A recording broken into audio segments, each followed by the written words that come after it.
own force. Revolution. Welcome back to Inconvenient Vedic Truths. We're going to talk about happiness, sukham in Sanskrit, as opposed to dukkam, distress. So everyone wants to be happy. No one wants distress. So we'll have to think about why that is, why distress is there. It's like when you take a photograph, everyone lines up and they say, smile. So everyone smiles. But you have to say smile, because naturally people aren't smiling. You don't say just act as you are. No, you want to see people smiling in photos, so oftentimes people put like a fake smile on. But so then naturally we want to be smiling and be happy, but we have to say smile in front of it before a photo, so we look happy. So that indicates that naturally we should be looking happy, but because we have to say it, then we have to be reminded to look happy.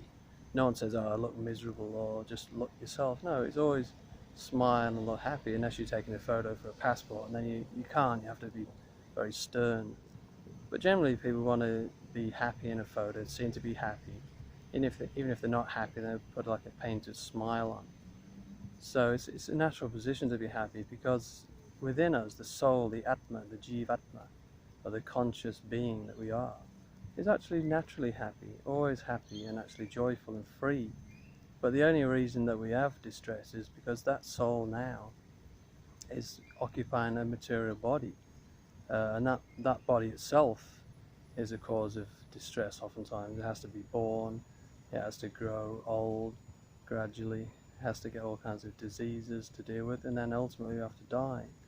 So even being in this body itself is causing a lot of distress, and also mental distress when we have to deal and think about these things. Oftentimes people don't want to think about them, but yeah, when we do think about these things, and when someone like close, near and dear to us dies, then it hits home a lot more, because death is something that we think happens to everyone else, but actually we're all going to grow old, get disease and die.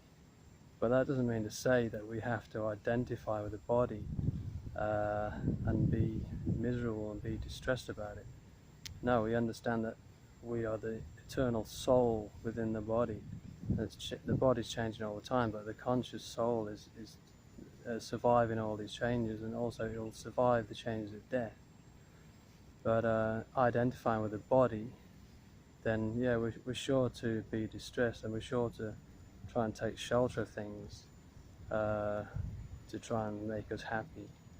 But those things are not the actual position. They're not the things that we need.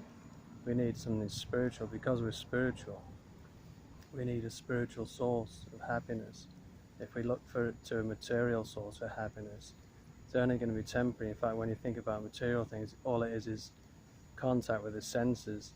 You see or smell or hear or taste or touch something, and it produces a feeling of pleasure, not even happiness, because sometimes we mistake pleasure for happiness. So that temporary pleasure, then we think we're happy, but happiness is something much more enduring than just the temporary pleasures of the body, which you can only enjoy so much. You can only eat so much.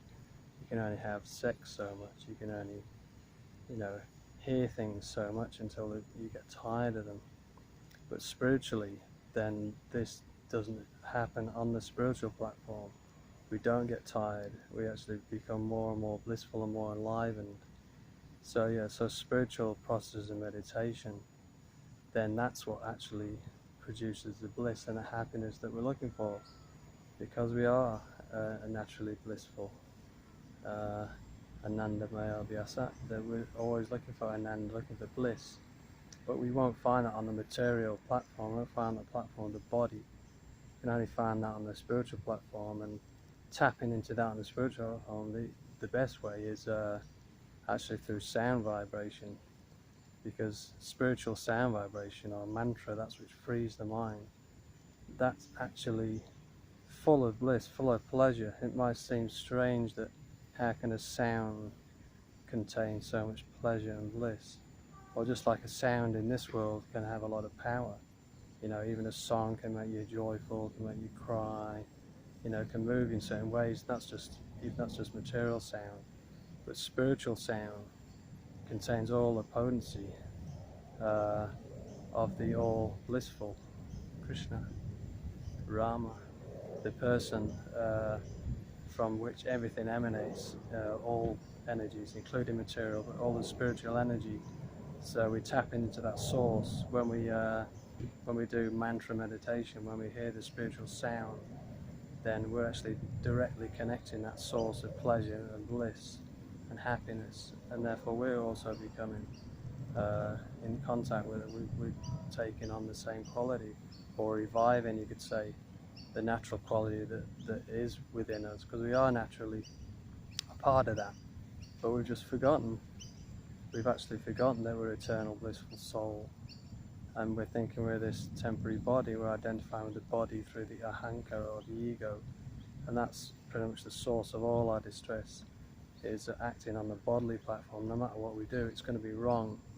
Just like if in maths, if you start 1 + 1 is 3, you can go more and more complex, but because the initial thing is wrong, it's all going to be incorrect. So when we think with the body, whatever we try and do after that, then it all becomes a mistake. But when we realize that we're the soul, the consciousness within the body, and we just operate in this body, this external machine that we're driving around like an avatar, then we act on the actual platform of who we are, the soul, in connection with the Supreme Soul, the Paramatma. Then we actually become happy and blissful, because we're back in our nature. Just like a fish in water, if you take it out of the water, you can give it all sorts of things, it just needs to be back in the water. So we need to be back within the spiritual energy. Just contacting the material energy, then we won't be happy. Doesn't matter what we do. There'll be relative happiness, but there won't be a permanent happiness. There certainly won't be unending happiness and bliss and joy. We're going to go through the happiness and distress like a roller coaster, up and down. But if we want that enduring happiness, then that's only on the spiritual platform. It's very easy to attain.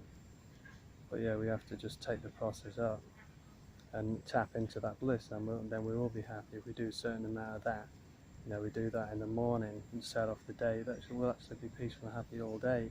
And even if something distressful comes along our way, then we'll be able to tolerate that much better. It won't affect us as much, if at all. So we'll have to deal with things in the day, but we'll still remain calm, peaceful and happy within, rather than identifying with the body externally. Just like someone scratches your car, if you're attached to the car, it's like, oh, you hit my car, you scratched my car. Or someone hits into you and, oh, you hit me. But no, you didn't hit me, you just hit the car. If you're not attached to the car, then you don't worry about it. Like if you hire a car and then it's insured and someone hits you, you don't worry about it at all, because you're not attached. So same thing with the body. If we're super attached to the body, then whatever happens to us or to our ego, then we get very affected. But if we can become free of that and just act on the platform of the soul, and more, then we'll just remain in a peaceful, happy state throughout our lives, even throughout the change of the body, even as we grow older. Because we're not growing old, the soul never grows old, it's eternally youthful and blissful.